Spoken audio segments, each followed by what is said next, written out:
بسم اللہ الرحمن الرحیم الحمد للہ رب العالمین والصلاة والسلام علی سیدنا محمد صلی اللہ علیہ وآلہ وسلم وعلی آلہ وصحبہ اجمعین۔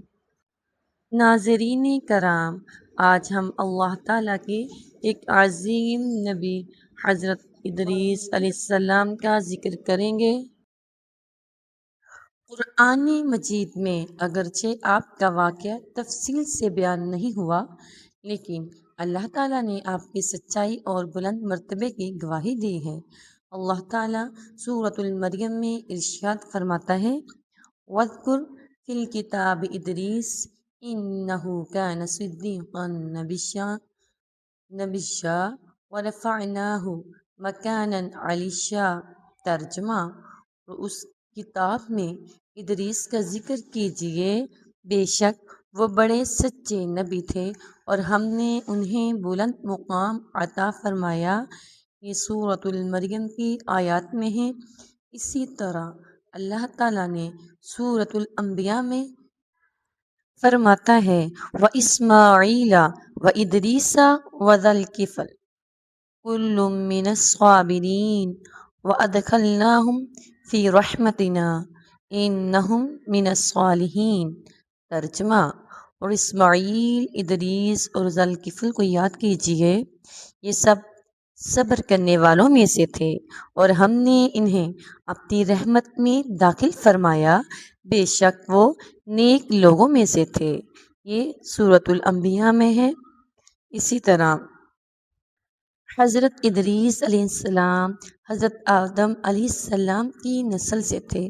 جب لوگوں میں گناہ، ظلم اور اللہ کی نافرمانی بڑھنے لگی تو اللہ تعالیٰ نے انہیں نبوت عطا فرمائی۔ آپ نے اپنی قوم کو توحید، نماز، تقوی، سچائی اور انصاف کی دعوت دی۔ قرآن نے آپ کو صدیقاً نبیًّا فرمایا، یعنی آپ نہایت سچے اور اللہ کے برگزیدہ نبی تھے۔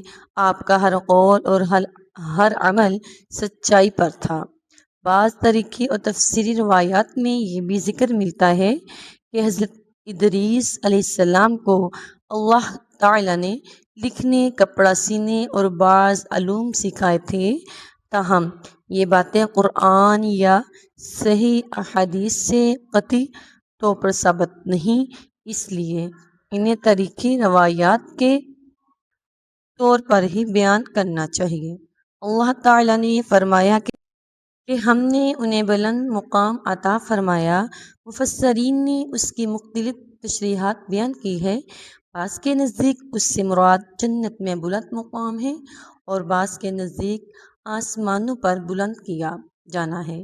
صحیح احادیث میں آتا ہے کہ رسول اللہ صلی اللہ علیہ وآلہ وسلم نے معراج